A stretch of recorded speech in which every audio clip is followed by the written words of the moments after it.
Hello, beautiful friends and new visitors. Welcome to the channel. I was recently asked to be a guest on the Dissolving the Divide YouTube channel. Two very dear friends of mine, Leslie Powers and Derek Bartolicelli. And in that episode, we dove into one of my very favorite topics, mind control, and really got into the nitty gritty on this topic. What is mind control? How does it work? And how do you know if it's real? How do you know if you're being affected by it? These are very important questions that every individual needs to be asking themselves. So if you haven't yet watched my trivium hacking presentation in all of its 4 hours of glory, this video will be a good primer to maybe get you more interested in this topic and inviting you to dive deeper into the topic with that. So without further ado, here is that interview, and I hope you enjoy.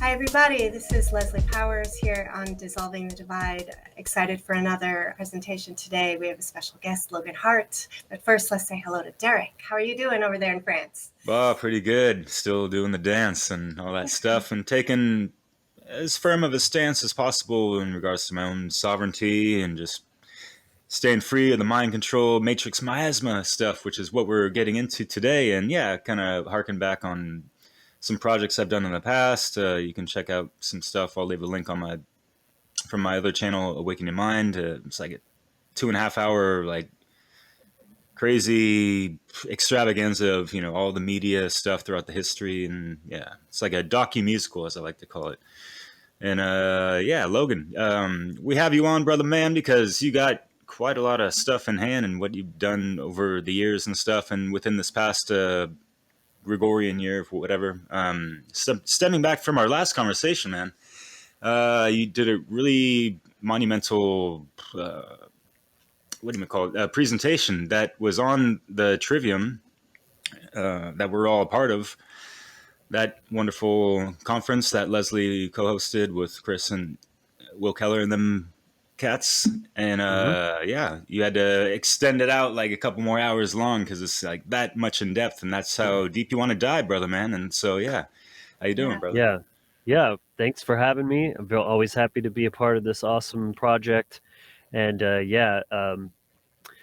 mind control is a vast topic. Even my 4 hour presentation really just kind of touched on all the key points a little bit, enough to get the idea across, but you could just spend years and lifetimes delving into it deeply. So, we'll try to do it justice in the scope of this segment here, but again, just enough to maybe get people to have a taste and further that journey on their own. But it really is such a vital topic for every individual to understand, because if you're on a battlefield and you don't know it, you're the most exposed and vulnerable in that position, right? It doesn't matter if you're a peaceful person.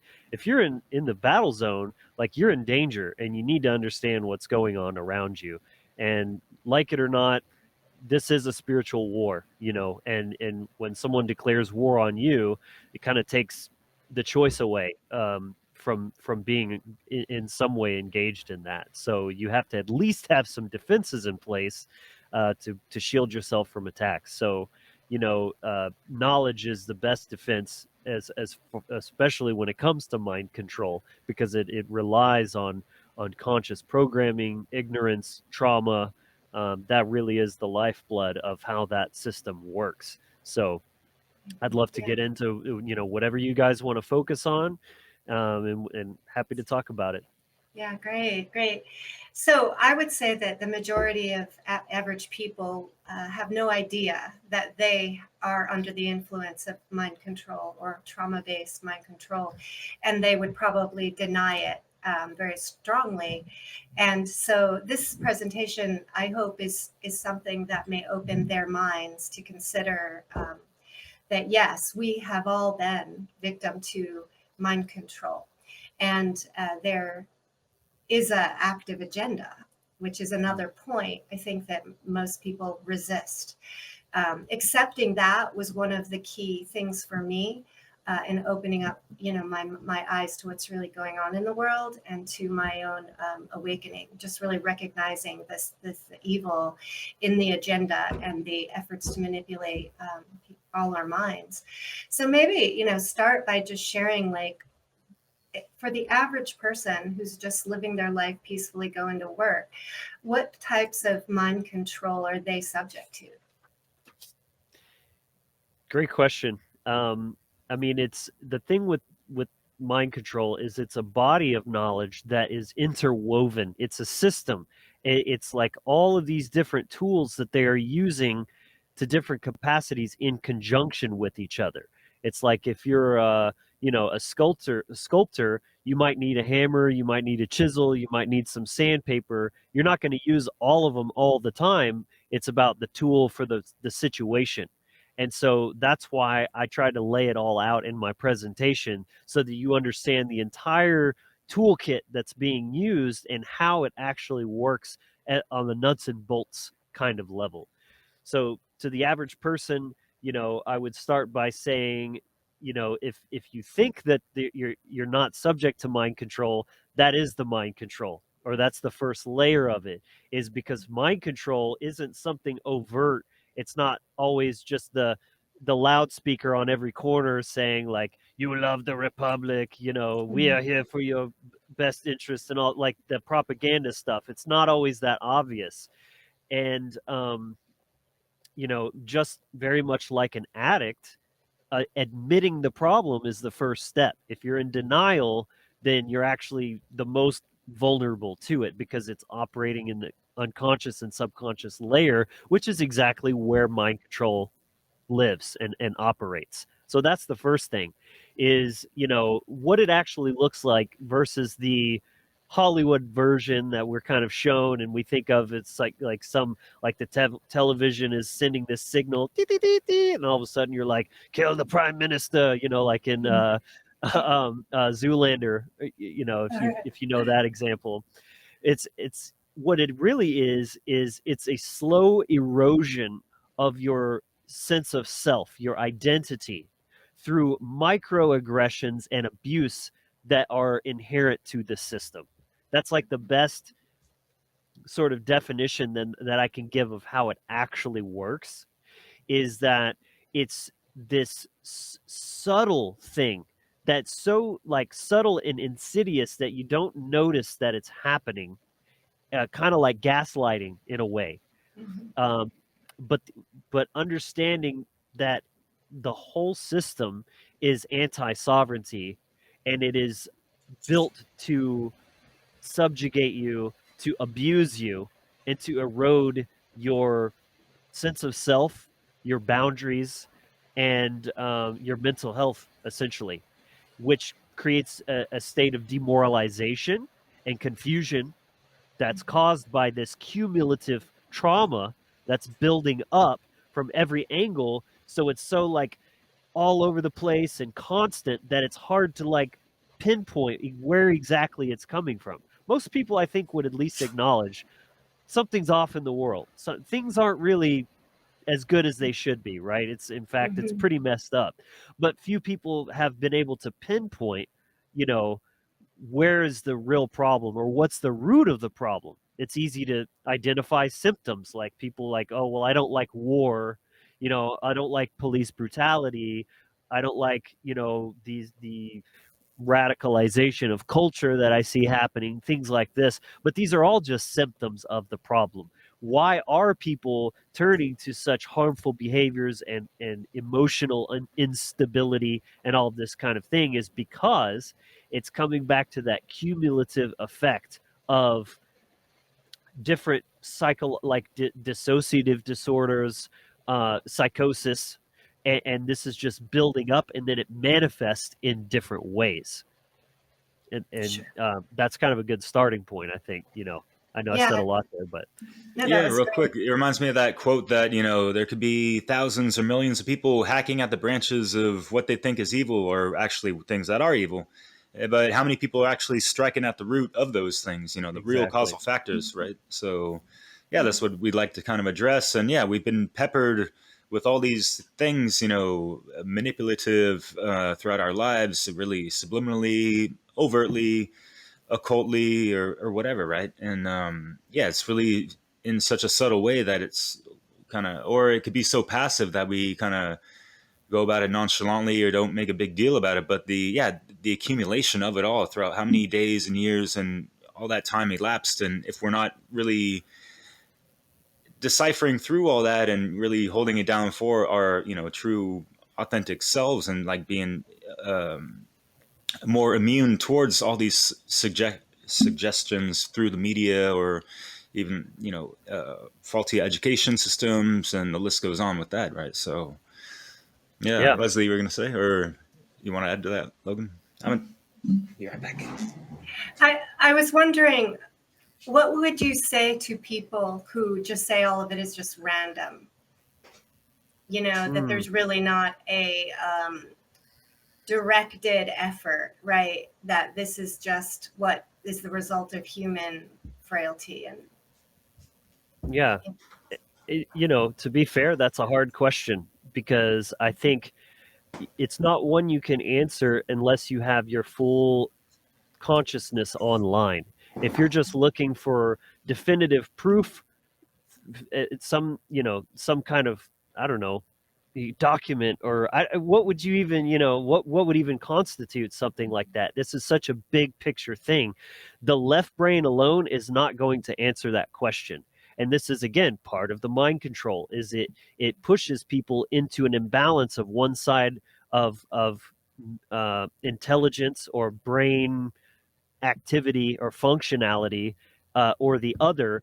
And you need both online and both hemispheres communicating with each other, to activate and unlock full, true higher intelligence. And so you have to be able to see the forest and the trees. And what we're talking about here is a very, very macro, big picture thing. So it's very hard to quantify and put into these very nice, neat little packages in some way that, like, here's the proof of this is happening. You just have to really open your eyes to the bigger picture and look at those patterns and say, how could this all be random? How could it be that there's, first of all, looking at back in history, and there's a really great book, if anyone's interested, called Dark Persuasion. I forget the author's name, but it goes into some pretty good detail about the historical precedences and development of mind control. It came a lot out of, like, different warring factions, and, like, when they would have POWs on the other side, and then they would start doing these sort of mind control techniques on people by starving them, depriving them of sleep, experimenting with different drugs and things like that.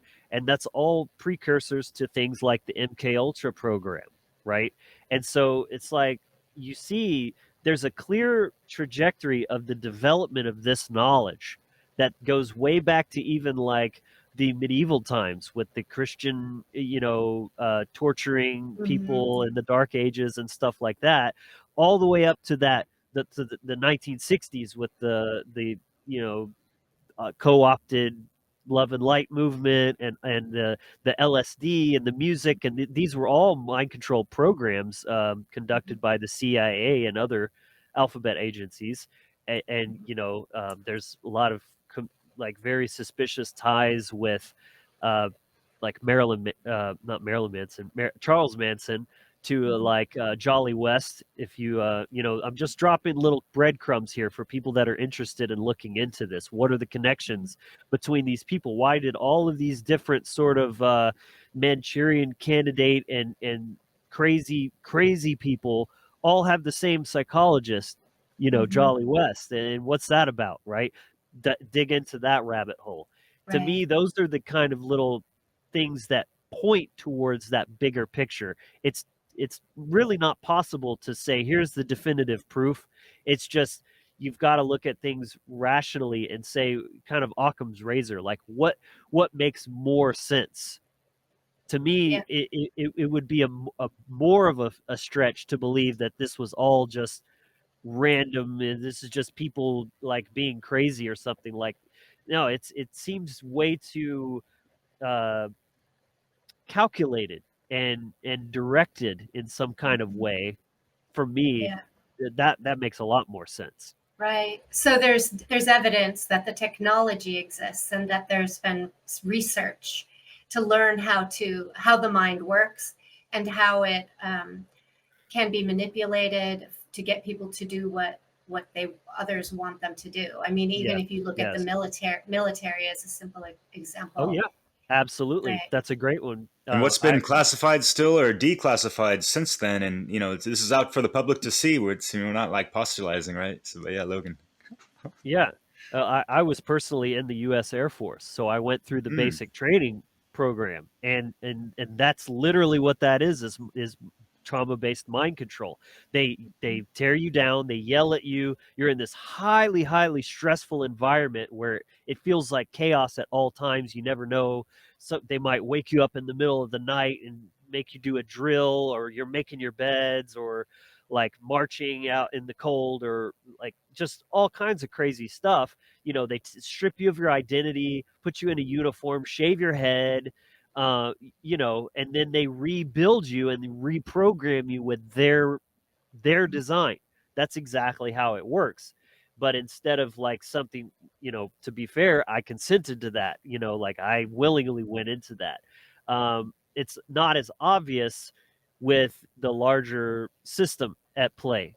It's but you're being attacked more subversively from every angle, whether it's through what I call the big three, are government, religion, and culture.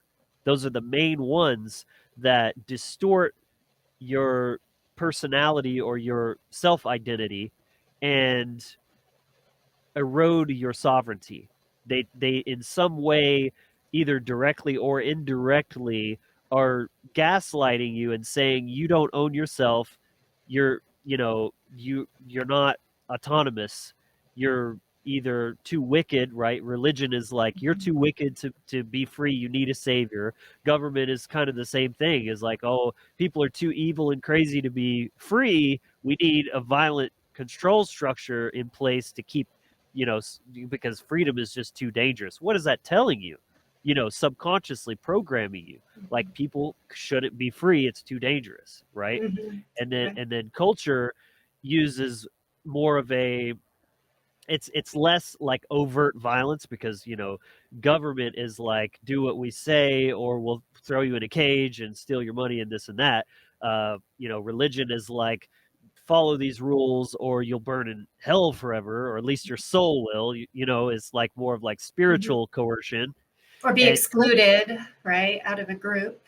yes, well, and to be fair, culture is interwoven into all of that. Mm-hmm. But culture is more kind of exploiting the tribalistic and collectivist mindset of humans, the fear of ostracization, the fear of, being like kicked out of the tribe, and then that's basically a death sentence back in our primitive history. Yeah.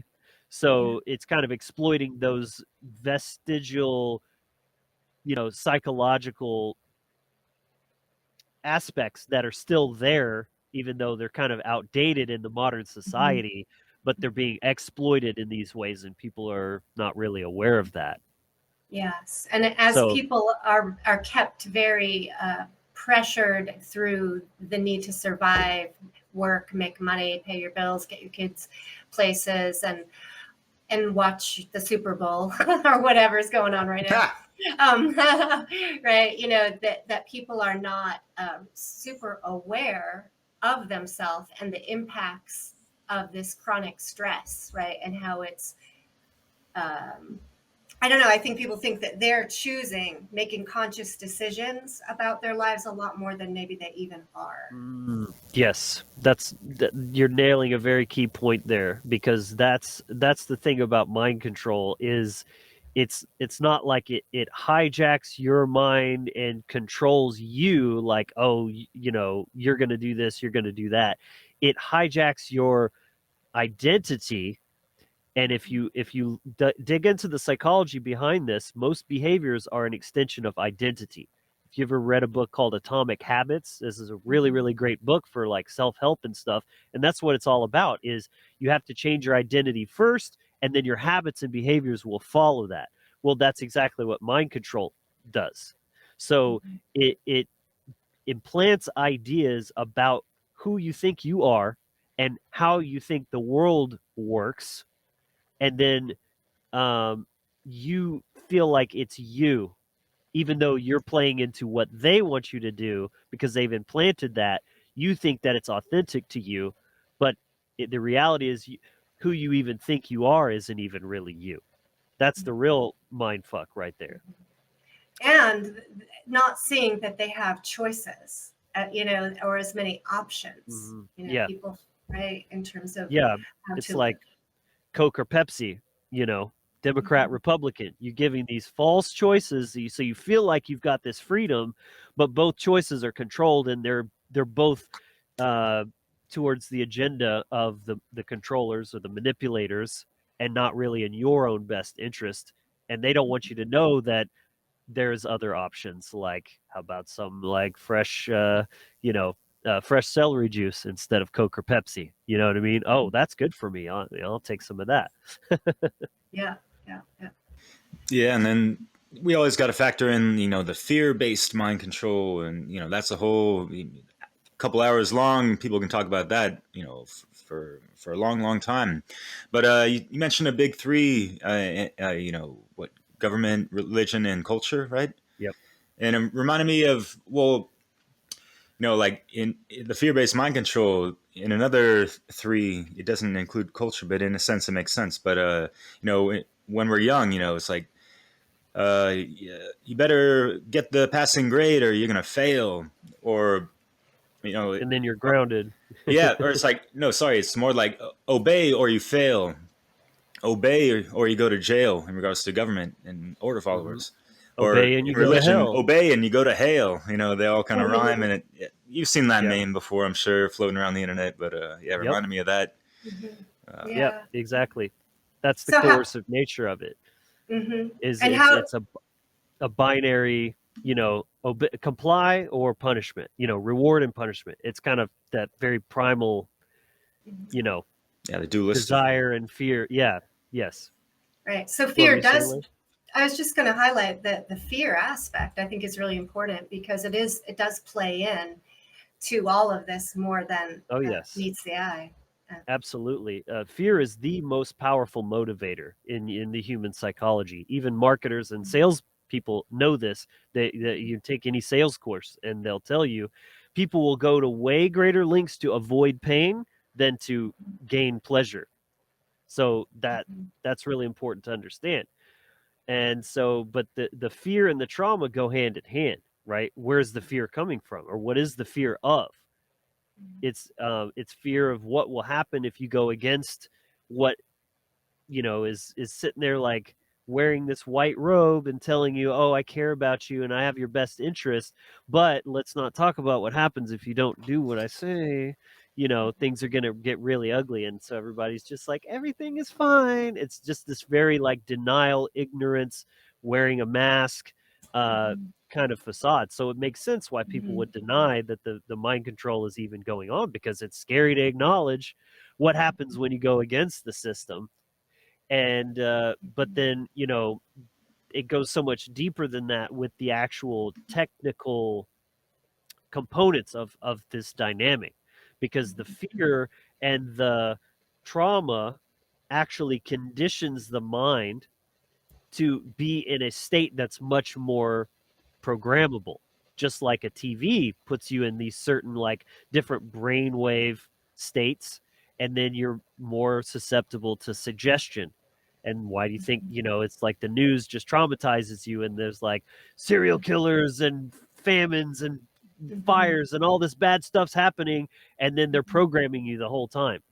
Those things go hand in hand. So this is extremely important to understand that dynamic. The trauma has to be there, because that's what degrades your sovereignty, your boundaries, your sense of self gets all distorted and out of whack, and creates a state of confusion. And then your mental fortitude is weakened, and then they can come in and implant whatever programs they want through all sorts of different techniques.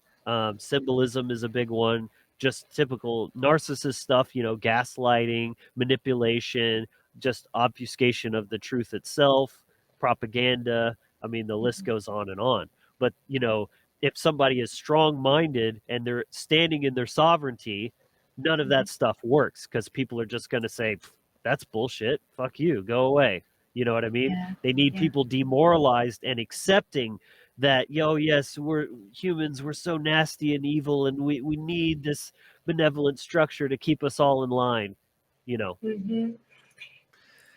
Yeah, real quick. And to tie in that big three I mentioned in the whole fear behind certain things, we grow up and we have this fear of not fitting in this and that. Even though, like, there's some people, maybe yourself, and I kind of grew up swimming against the current of popularity and that kind of stuff. And yeah, we're talking about, people rage against the machine or the system and all this jazz, yet it's everyday people that are really ultimately holding the system in place and perpetuating it, because it's just a house of cards, all these governing bodies and all that jazz, and it's really the flesh that fills it up of just everyday people, and really Mm-hmm. Yep. kind of like support it to the point of they have an ego identification of it, in a negative way, right? Mm-hmm. Yeah. Then you get the Yeah. herd mentality, and like, yeah, like it's harder to swim against that kind of grain or go against Yeah. it kind of, or whatever, right? I mean, I think a result of this is that people are loving the very systems that are creating the indoctrination and perpetuating Mm-hmm. this slavery, like the school Mm-hmm. system, and it's very hard to convince an average parent that the grades don't really matter, that much, and that that the attendance policies that that are basically put in place under threat are a detrimental thing to our society and to the children that their own children. Mm-hmm. So there's so many. It's almost like the success is demonstrated in the patriotism, in the love of these very systems that are Mm. hurting us. Yes, but it's a pseudo love. It's not authentic love, because Mhm. you can't love these psychopathic and abusive systems any more than a woman can love a abusive husband, for example. It's not real. It's Stockholm syndrome, and Yeah. this is a very documented phenomenon that is essentially it's a coping mechanism. It's easier for the mind to convince itself that, oh well, if resistance and being nasty gets me more abused, then if I go all the way the opposite direction to not just even neutrality, but, oh, I love you so much, you're so great, it's like to try to minimize the abuse and convince themselves and the abuser that this is an authentic loving relationship and everything is fine. Then it's hopefully mitigating some of the abuse and damage being done. Yeah. So another name for Stockholm syndrome would be a trauma bond. And so Yes. it really is the result of some degree of coercion and threat, and then when people are in a fight or flight or in under duress or stress and trauma, the nervous system it has a result, and it can be that people fight or flee, but in many Mhm. situations you can't do either. Fawn. And so fawning, and Yes. or kissing ass in a sense, and trying to please, and is a way of keeping safe. And Hmm. that's really what's happening in so many of these situations. Right. It makes a lot of sense. If Mhm. escape is not an option because you're boxed in, and fighting gets you even more, you know, messed up, then Mhm. fawning is kind of the obvious choice, even though of course it's none of it's really ideal because it's a Mhm. dysfunctional relationship. But I love that you mentioned the trauma bond thing, because that's exactly what I wanted to mention here, even within the realm of Stockholm syndrome, it's like it's not authentic love any more than say an addict loves their junk. You know, Mhm. they think they love it, and they, you know, it looks like love in some kind of way, but it's messed up, and it's not actually serving them. It's, in fact, it's destroying them. And so I'm sure I'm not the first to like coin this concept, but I've never heard of it otherwise. But I kind of developed this idea, or more just realized that this concept of trauma bond goes well beyond just the simple abuser and victim dynamic. It can really happen with any behavior or self concept or something that is kind of playing the same role as any vice that someone might be addicted to. So, you know, people don't become drug addicts or like criminals or anything because they, most of the time, like 99% of the time, because they want to be a bad person, or because, you know, like they're trying to meet a need. That's really what it's about. That's what is driving that behavior, and that's so important. As we all know, as students of natural law, is the causal factor is the most important thing. You're not going to solve the problem by looking at the symptom. You have to look at what's driving, you know, driving the thing. So essentially, what is that need that people are trying to meet? It's wholeness. So Hmm. trauma fractures the psyche. That's what it does. That's why, I mean, I think there's a movie with like Anthony Hopkins called Fractured or something like that. Yeah. And you see this a lot. Like people have multiple personality disorders. There's these different ways that this can play out, but that's what it does, because the brain compartmentalizes those aspects of the trauma and the parts of the self identity that gets wounded in the process. So it disrupts that sense of self, like I was saying in the earlier part. And so the body, I mean, even from a biological level, is always seeking homeostasis. That's its sole purpose in every function that it's doing. And so that's what's driving these behaviors is there's something missing inside of me that I feel incomplete and broken.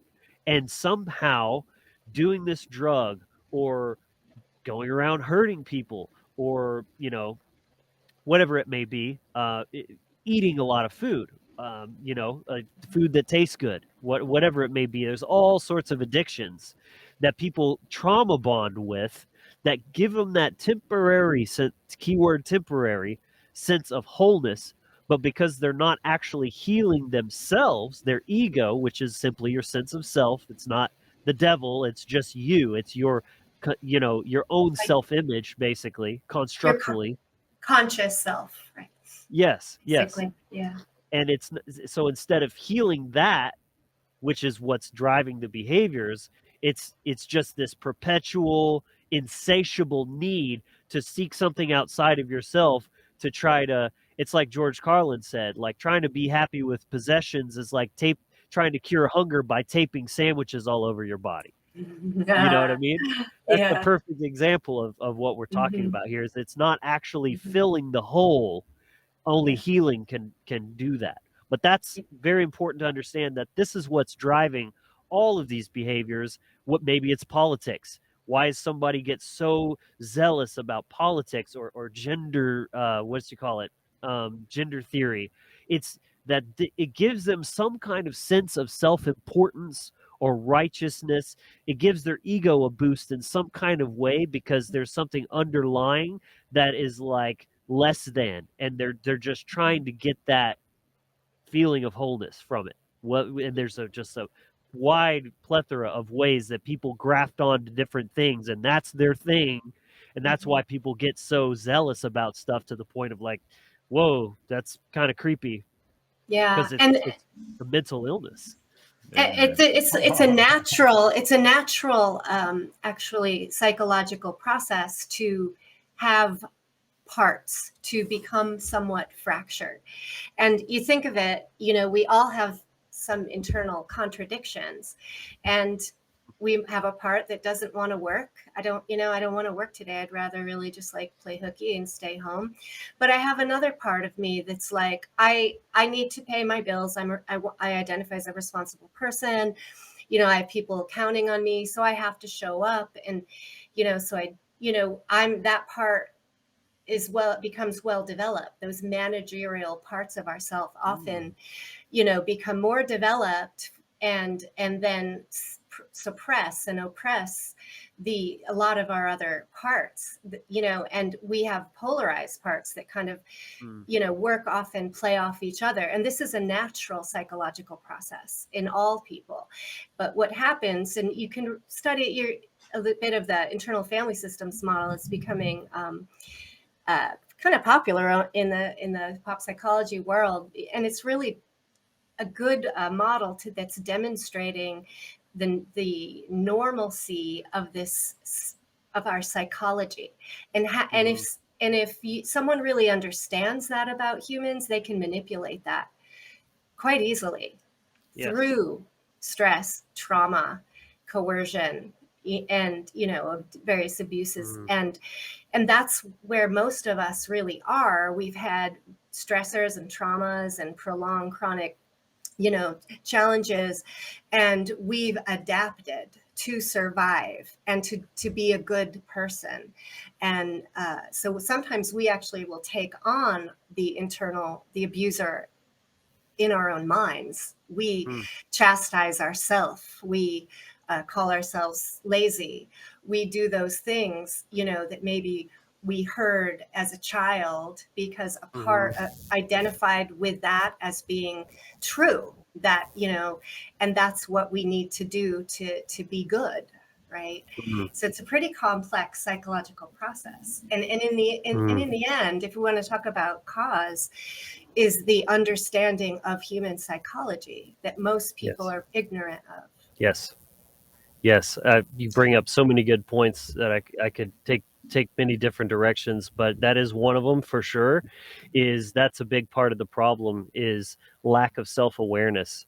And that's a twofold problem, because self-awareness in the sense of observing yourself, being aware of yourself, observing your thought patterns, your feelings as they come up, and not just reacting to them or letting them become you, like, possessed by them, but just observing and thinking, that's interesting. But also self-awareness in terms of, like you said, our own psychology, how we operate. And when you have this huge disparity between our ignorance of how we operate and psychology, and the total mastery that the social engineers have, who are controlling and manipulating society, then I mean, it's going to do an absolute number on people at large. So that's definitely a huge factor there. And another thing you were touching on, it kind of struck a really interesting thought to me, because in my presentation, I always also talk about the schema, or the schism, the mental schism that happens as a trauma response.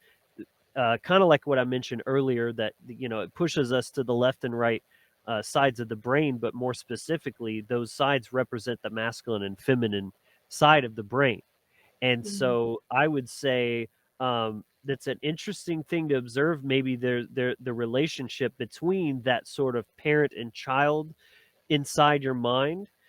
And so, like, there's a lot of nuance and subtlety here. So I don't want people to think that I'm saying that, like, men are mature and women are immature, or childish, or anything like that. It's more of like that paternal leader structure element that is the masculine, and then the free and playful and childlike aspect of the feminine, which is a beautiful quality. It's neither is superior or inferior.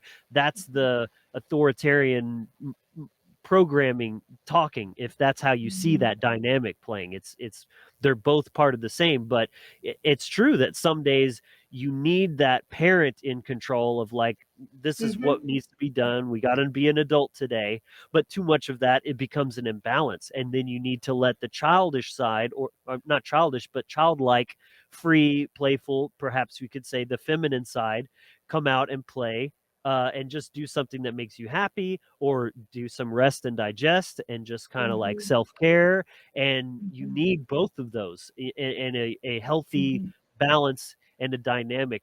But when you have this imbalance that's caused by the trauma and programming, and this could also be linked to your literal parents. So you have a Mhm. masculine figure as a father figure that you're associating, and that's a huge part of the development stage of your brain and what you associate with masculine energy to the father and feminine energy to the mother. And so if you see your father may have been a tyrant and didn't care and was just very like ruler, like authoritarian, Mhm. and then the mother was like a pushover doormat type of thing, like this is going to create some very dysfunctional and unhealthy patterns in your own psychology, and how those things are playing out with those the ghosts of your parents are still kind of like talking in your head as you go throughout your day. Mhm. Yeah, yeah. It's so Fascinating. interesting. It is fascinating. And I was thinking, a little random thought popped in my head about my own father, who, he was a child during the Depression. And I came to an awareness at a certain point that the money issues, that I Mm. have are very likely related to, my father growing up in the Depression and his approach to money and debt and the Mm. anxiety around that and the frugality, and which felt very withholding, and his fear of being late on a bill, right, a credit card bill or something, Yeah. and things like that, and my desire to avoid, paying bills and things, and because it was very stressful in my, and I didn't really know what was going on, but that programming was in me, from and inadvertently, passed on through the generations, and but related to a historical event even. Mm. Yeah. and and then you think about, okay, historical events, how are they part of the mind control? Are they manipulated? Well, it's just generational trauma that has to be resolved. And obviously in the current time with those that are having to carry on the ancestral trauma and all that jazz. Yeah. But So, I guess, I was looking at a post by the holistic psychologist, and I like her work, and she made a comment about how really unnatural it is to be exposed to so much trauma, that's basically around the world. Like our ancestors were in small communities or tribes where we were exposed to the events and happenings in a smaller circle, Mm. and that now everywhere we turn, we're getting not just our small community, but the violence and the trauma, Global. and the visuals, like horrible visuals and everything globally. And our nervous systems aren't prepared for that, was the point she made. Wow. And that there are many people who are very, like, almost addicted to the news, and are watching the news and reading the news like every day, hours. And I see and talk to these people, and they're traumatized by what's going around the world, Hmm. and Yet have a they're very hard addicted time. to Yeah, have a very that hard speed. time withdrawing, and her point, the holistic psychologist, I forget her name, but Nicole, she DePerla or something, but anyway, she was saying we really need to be conscious that we withdraw and balance that exposure, Mm. and be Yeah. very aware of the effects on our own nervous system, on our bodies, minds, and spirit. Yeah. Yeah. I love that perspective. I hadn't really thought about that before, that we're sort of like exposed to a global volume of Mhm. trauma, that normally it was like, oh, so and so, like stole from so and so, and then they're dealing with it. And Yeah. it's very, it's almost like Mayberry-ish, you know what I mean? Yeah. Yeah. In comparison, because that's what it was like. Oh, the town drunk is up to no good, and they put him in in the little drunk tank, and then all like Mhm. all is good in the world. But this is a whole other level. But Yeah. I think that's a good segue into media, because I think that that was kind of something y'all had mentioned you wanted to focus on a little bit in this discussion, Sure. because it's like, I mean, that's a great depiction right there. Is like, how much are you exposed to in your own daily life compared to what you are exposed to through the media, just in general. um, and that goes both ways too, because there's there is the trauma, which is definitely the lifeblood of the control system, and that is the main thing. But th- that has to be in moderation. And so what is another behavior that that kind of drives is, okay, I've binged on this fear porn enough, now I need to unplug and drown everything else, so now I need a good distraction, so I'm going to turn on Netflix or put on the radio or something to make me feel good, to try to counterbalance those Mhm. negative feelings. And guess what, now you're all hopped up on cortisol and the trauma, and you're exposed to other forms of mind control in your attempt to escape from that, because now you've got uh you know Nicki Minaj, like, just corrupting the youth with her. You just, I'm not even going to get into that, but the people that we idolize collectively, these celebrities and these role models, are just the most disgusting human beings. And then there's programming in symbolism and subliminal kind of suggestion in the TV shows. Just even the modern family and the dynamics that are showing, and how the inverted polarity of the mom and dad and the kids are disrespectful and talking back all the time, and just like, that is just very toxic. And it's Yeah. just constant. It's just constant, that all the time, from Yeah. whatever direction you look, if it's the TV or music, or, I mean, the different social media would be another one. These are the main types of Yeah. media diets that people are consuming on a daily basis. And so it's not Mhm. even always just the obvious overt aspect of war and mass shootings and things like that. It's even in the stuff that seems like, oh, well, at least there's some good things, like this show or that, or that kind of thing. It's And, literally every angle. and most of the programming is it violent or demonstrating like really chaotic and over dramatized social dynamics and drama, and people being rude to each other, and kids, Yeah. kids being without parents running the show and doing whatever they want. Or there's so many subtle and not subtle things, Hmm. in our programming that our kids and a lot of adults are really stuck on. So it's, Yeah, Yeah, real, that, just real quick yeah, no, tidbit go here, for it. because Yeah, yeah. you made me think of something that I've never actually vocalized out loud, but I mean, I try to avoid television like the plague, but it happens. Sometimes you can't help it. You're in a waiting room somewhere and it's on, or you're somebody's house for 5 minutes and you're just like, oh God, that's what people are watching hours a day. Jesus Christ. But I observed that even in something like advertisements, I noticed this pattern where, especially if it's something like food oriented, there's like this, for lack of a better word, it's like satanic programming. And for those who are not sure what I mean, I don't mean like, oh, the devil or devil worshiping. True Satanism is basically worship of self, or putting yourself above everyone else in like a selfish kind of self-serving way. And it's like the messaging that's coming through these little cutesy little commercials, where it's like, oh, there's one bite left, and then they take it, and it's like, treat yourself, or like, it's literally promoting being selfish and like taking the last bite because it's oh so good. Screw your family, they can go back to the store and get more or whatever. I don't know if y'all have noticed that, but I started seeing it a lot in all different kinds of commercials, this kind of promotion of being selfish for the consumption of something that's so good. yeah, yeah, Yeah, overindulgence, and like people Yeah. want to get into the religious side of Satanism, will think of gluttony, I guess, if you will, in that aspect with the food. But yeah. Yes.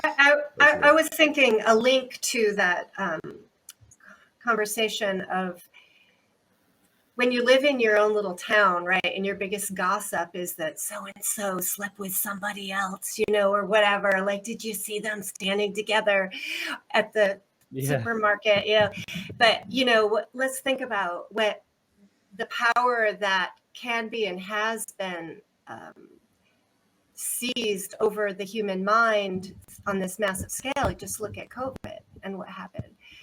And in my community, and I've heard people say from other communities that if they didn't watch the news, you know, if they didn't see signs and blocks on the floor and, you know, all these things from the basically initiated by the media, that a lot of people would have had no idea that there was a so-called, you know, pandemic happening. It would have been life as usual. There wouldn't have been trauma.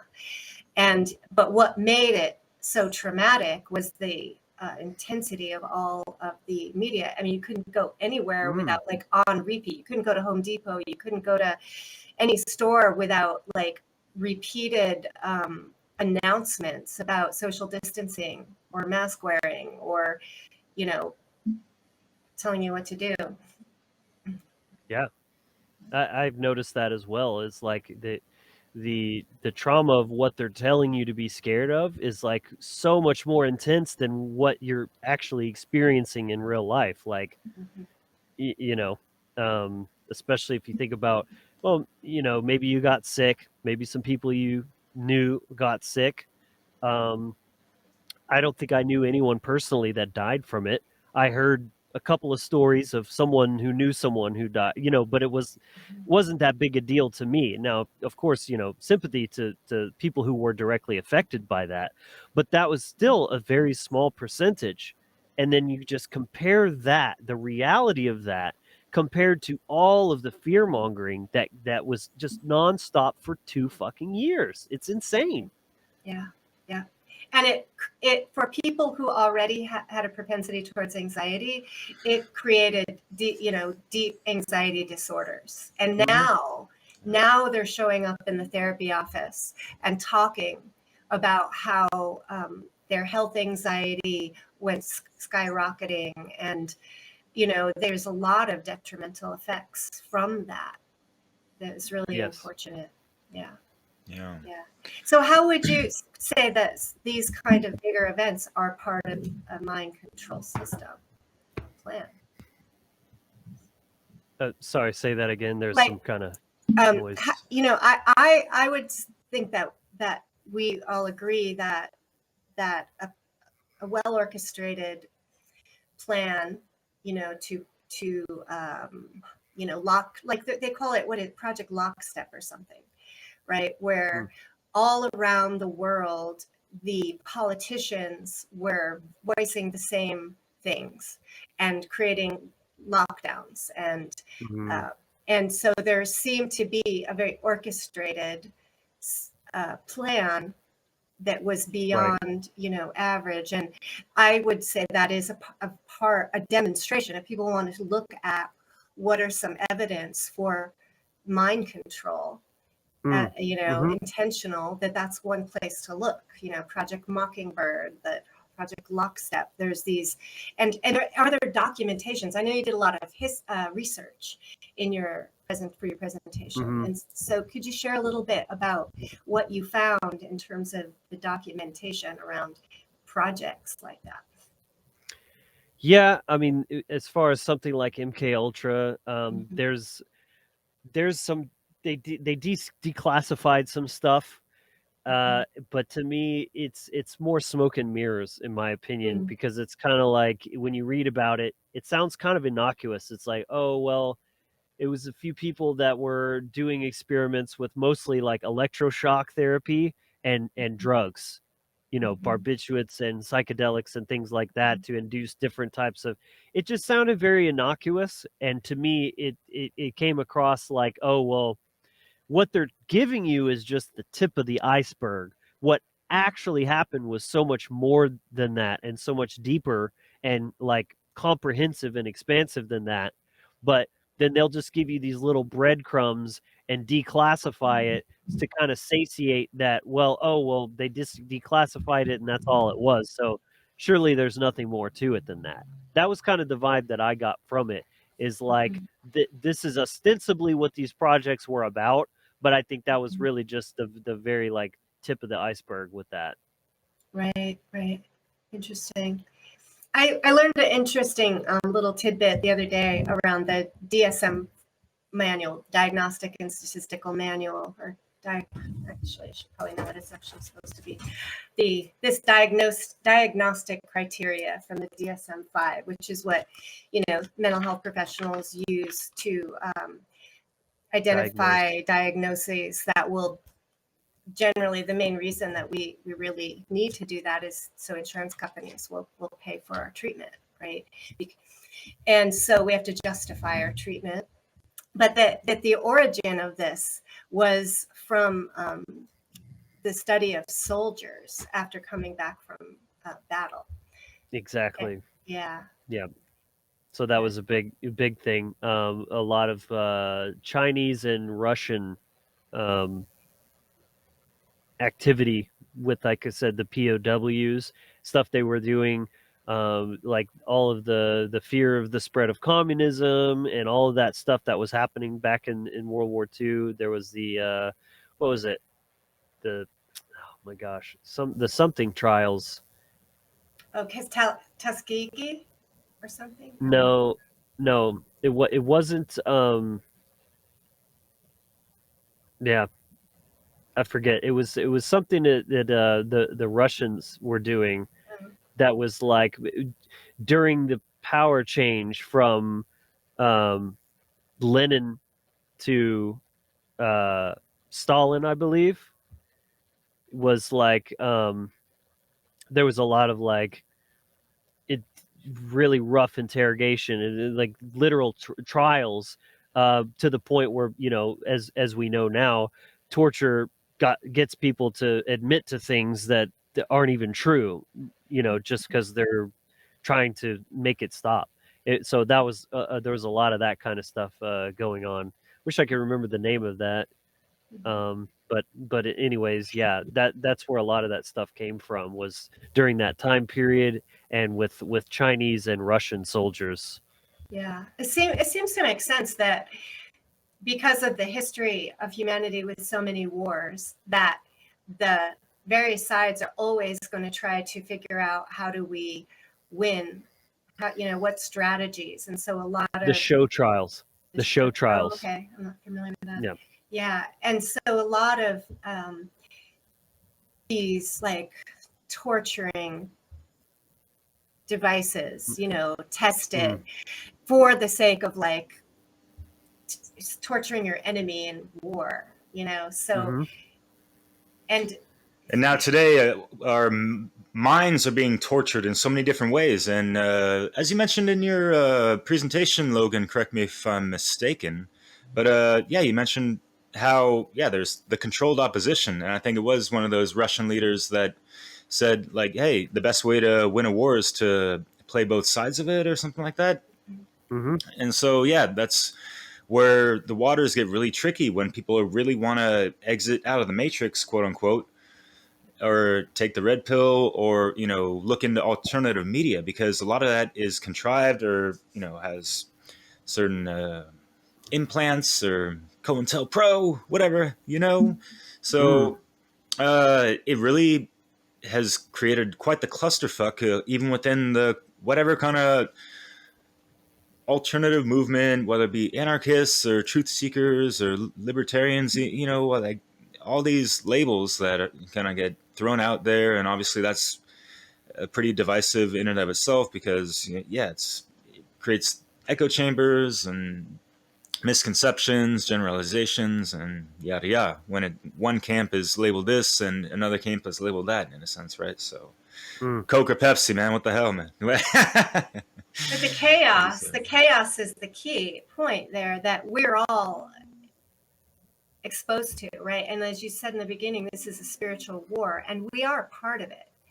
It's not Mm. like, Yes. that there's these other, people just, fighting each other, but we're now pulled into this whole thing and manipulated into picking sides and having all of this chaos magic or sorcery going on. It feels like, to confuse and befuddle us and to not know kind of what's true, and then, or to feel like that we have to pick a side, and people get very emotionally involved. So would you say Yeah. this is part of the mind control as well? 100%. Yeah. It's more exploitation of that innate need or tendency of humans to collectivize and to kind of throw themselves into a cause or a movement. And that's not to say all causes or movements are inherently faulty. It's just you need to be very careful what you're associating yourself with, who you're following and who you're listening to, that sort of thing. Because yes, whatever stage you're at, you can guarantee, and I don't mean this to be like discouraging or like doomsdayish. But you got to know your enemy. You got to know the battlefield. You got to know what's going on. Whatever stage you're at in your awakening or your contingency for freedom and making change and this and that, the dark occultists, whatever you want to call them, are already 20 steps ahead of you. They've already been there, done that, and set up booby traps all along the way. So at every stage, as you're getting closer to truth, there's just more and more diversions and divisions, Yeah. and people put in place to try to dissuade and distract. And oftentimes they're very good at identifying the problems, and then you're like, oh yeah, this guy really gets it, and you get all rah rah rah, but the solutions they're giving you are bullshit, and they're not going to actually lead to anything. And it's very tricky to determine any kind of like definitively who's controlled opposition, who isn't. There's a lot of this going around in the truther communities, and it's exhausting. Yeah, everybody, like Yeah. anybody that I don't like is a shill. It's just this total lack of discernment of just paranoia and this and that. And who really knows? But you just need to be careful and very particular with who you're following. Really, what you should be doing is leading yourself and not getting, because the individual is the ultimate, uh, you know, Yeah. rock solid. It's the smallest division or like granular Denominator. denomination of sovereignty. You Yeah. know, and an individual is a lot harder to control than a group, Yeah. I because a like that group statement. you start collectivizing. That the individual is the smallest denomination of, wait, how did you say that? The Of individual sovereignty. of sovereignty. The individual is the smallest denomination of sovereignty. And so Yeah. it's at the individual level that we actually create power for the sovereignty of all. Yeah. Right.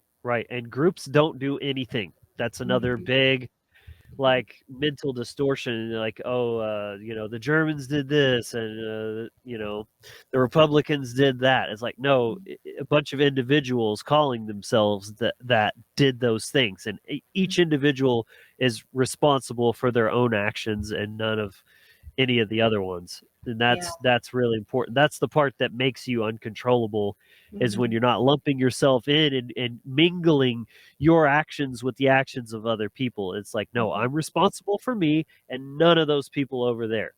Yeah. Very That's good. very important. Yeah. I think this is a good time to really talk about what are the key, the advice, or the best direction for people to manage or not be so impacted by these mind control techniques. Yes. Well, that is the ultimate question. What to do about it, right? Solutions. And that's why my platform is very oriented towards that. So a great place to start is watch my presentation.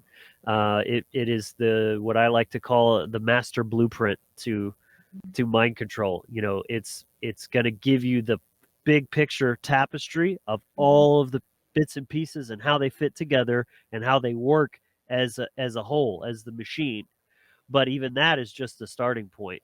So, you could take any one piece of that and go on a whole tangent of learning and researching. And I recommend people do that because, like it's the process is never ending. But ultimately, the big takeaway is know thyself. If you don't know thyself and the ones that are doing all this controlling understand you infinitely better than you understand yourself, you're fucked. You're doomed. And so taking that power back through self-gnosis is the absolute most important thing that you can do. And um, it's a lifelong endeavor. You never stop learning about yourself. Not only, and I like to say this too, that it's not only at the individual level or the collective level. It's both. You got to know thyself, like human psychology, how we operate. There are certain very universal, fundamental ways. It's an aspect of natural law, the way things work and the way the human brain works.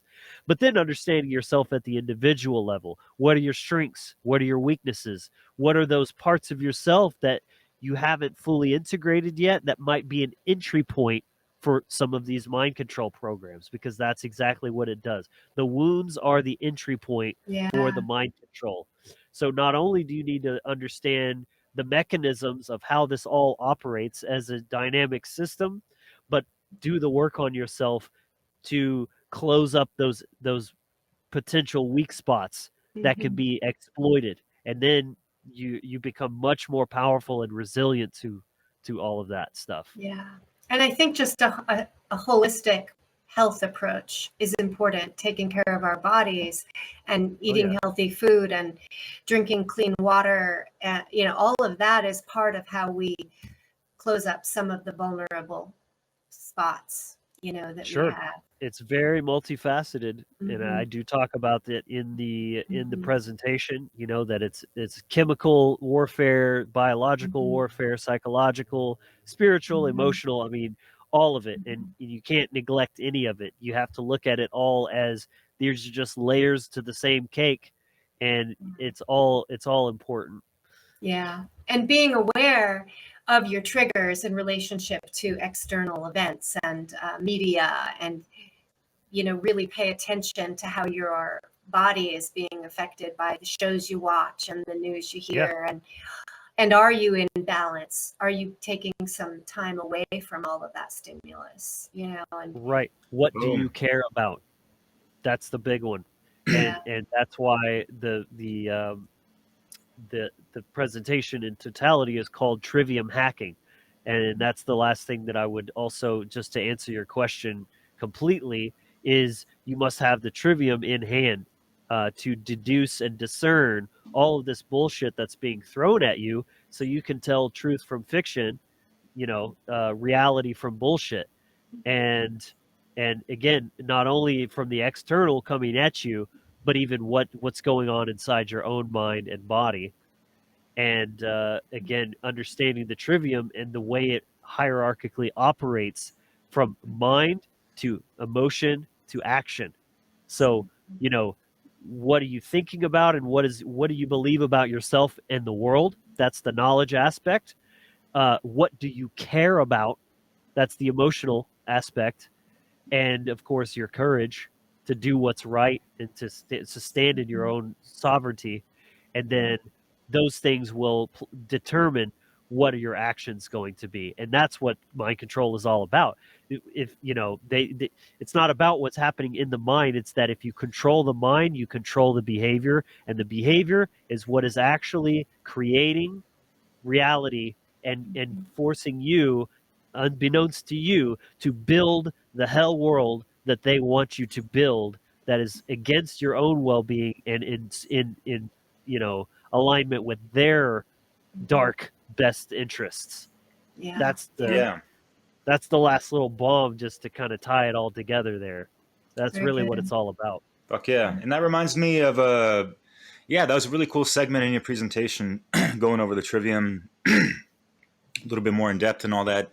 And yeah, it's really important to disseminate information, really understanding the who, what, where, when, why, and how, answering all those questions properly. And but We interviewed Chris Nelson from evolvedconsciousness.org, and he's had a good presentation as well, kind of going over like the negative aspects, like the reverse trivium, and kind of going into how people operate through the mind manipulation that they kind of hijacked or inverted, if you will.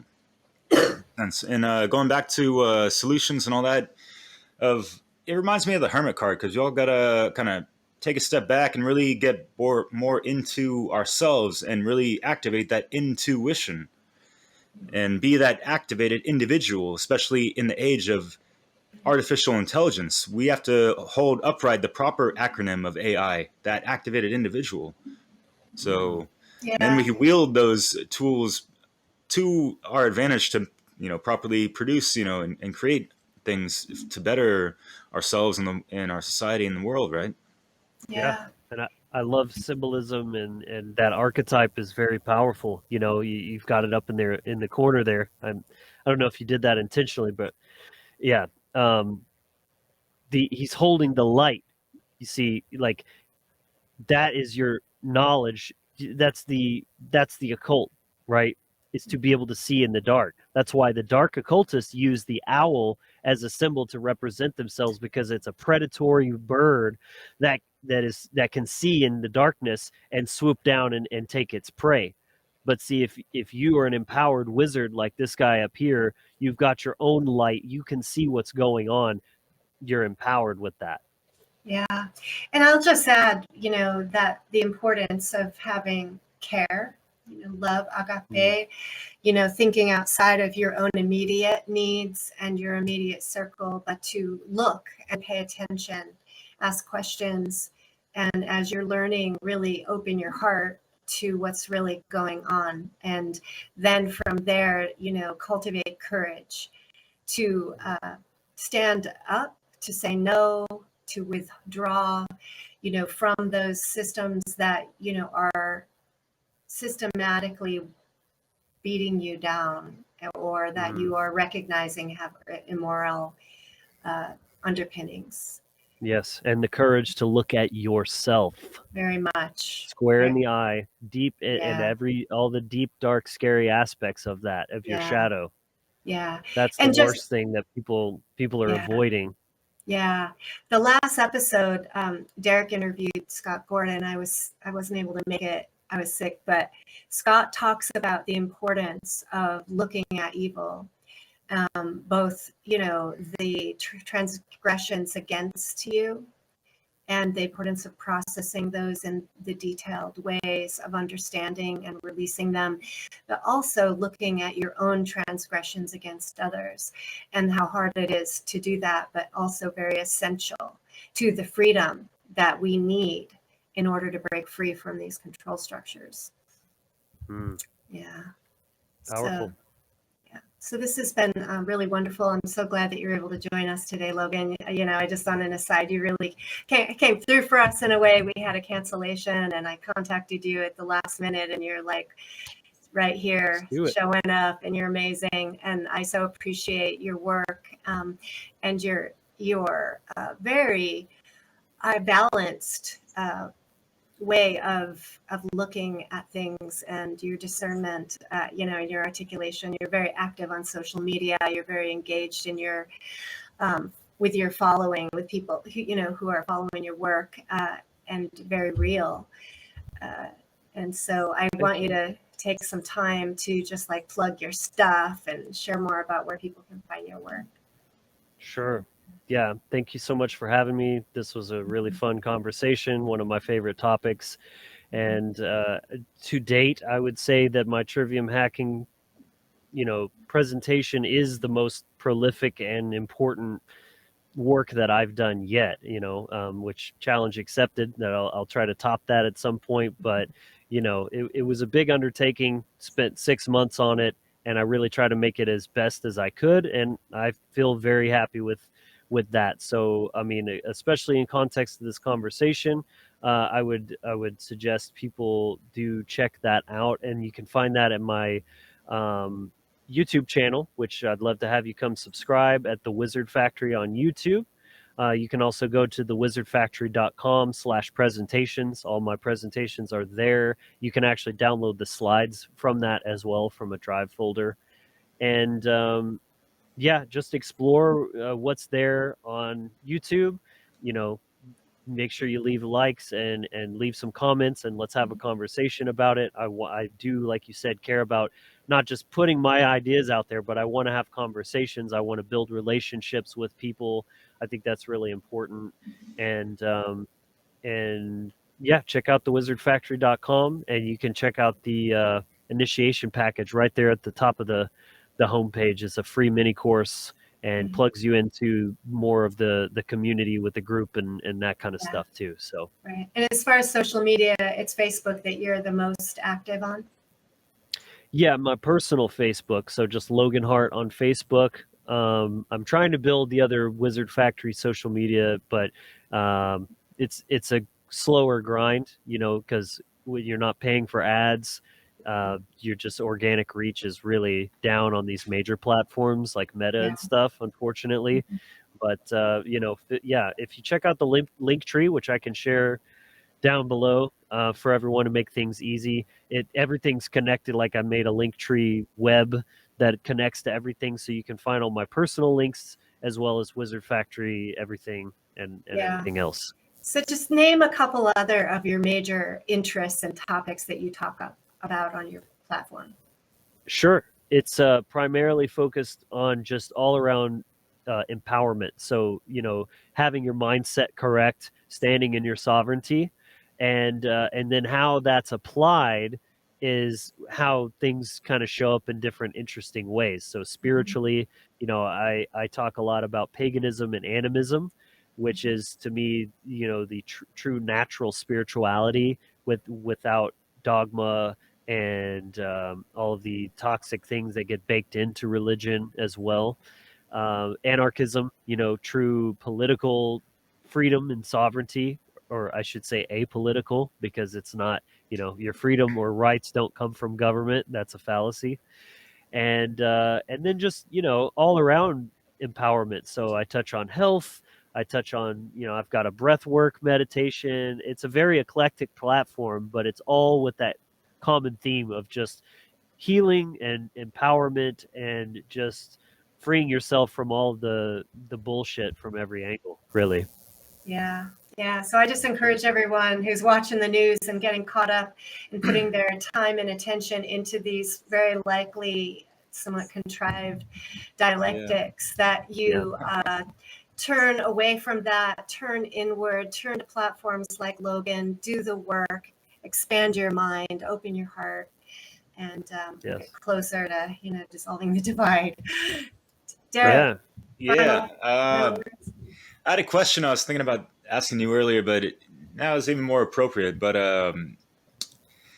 what kind of resistance have you faced as far as, like, you know, you're trying to show your work and, like, yeah, you're not on television, you know, you're trying to, you know, talk to someone that doesn't really tune into YouTube, at least, you know, forget about BitChute and the rest of those things. But, you know, for them to try to, like, learn something on YouTube other than, like, a how-to video, right? Or watch, you know, whatever news channel is posting on YouTube. What kind of resistance have you had, and how have you been able to kind of persuade them to be like, just give it a chance, or this and that, or, you know? Resistance to what exactly? Just so I'm clear. The fact that you're presenting alternative views on alternative platforms that go against, like, their, you know, what they think they know, or what they know and what they believe and all that jazz. I know it's kind of tricky, man, but yeah, it's a struggle, and it's very frustrating at times, feeling like I have to censor myself. And I think the way I look at it is just kind of picking my battles of, like, what's a net positive versus a net negative. Like, sure, if I censor this one word that the algorithm might not like, it'll allow this video to stay up that has a lot of good information in it. That's a net positive for me. So just kind of picking those battles, trying to censor myself in a way that plays it safe to a degree, but without watering down the message, because that's very important. Is like, I'm not subjugating to these. There's a lot of words I could say about these platforms and the people that run it. Really like lowest scum of the earth people, really, who's trying to suppress and censor free information. But yeah, I mean, I use these platforms because they're the best reach that you can get where the people are at, and that's that's the ultimate goal. I'm not trying to preach to the choir and yell into the echo chamber. I'm trying to reach people that are not yet exposed to these ideas and just trying to get them to think a little bit. So I have to meet them where they're at and play the game. And it's a battle. Kind of ebbs and flows with it, for sure. Yeah, I appreciate your perseverance and your really true courage in putting yourself out there openly in so many ways. And yeah, thank you. Yeah, great. Yeah, and I love what you guys are doing too, by the way. I just wanted to say that. I mean, I appreciate all the accolades, and the respect is definitely mutual. And I think you guys are doing a really great job here at Dissolving the Divide, bringing really interesting guests and good topics and everything. So keep it up. Appreciate it, brother. Yeah. Oh, yeah. Well, thank you for being. Yep. Thanks My for pleasure. all our listeners. Anyone tuning in today, please share this video. Get on Thumbs our up. give it a Give it a thumbs like, up. We're on YouTube. Share with the folks that That's right. might want to hear these things, or that you might want them to listen to, kind of thing. Yeah. So we're on Odyssey. You may know this stuff, but your folks might not, or whatever. That's right. Yeah, just spread it around. All right, folks. Thank you so much. Have a Yeah, good Logan. Thanks again, brother, man. Great to My be. pleasure. Yeah, and good connects. So. Yep. Take Bye, care, and everyone. bon voyage on your next trip out there, wherever you're headed towards. Like they say, if you don't use it, you lose it. I'm up late zoning, studying that next level. Beyond the norm and the regular, I can never settle. Transform the energy, we can change things. Engage peace, see the future like a daydream. Activated DNA, made of photons. Metamorphosis, dolphin to a Dogon. Ascend molecules, moving at light speed. New body, fresh mind, sowing the right seeds. We bout to upgrade consciousness, purify thoughts, my aura displays progress.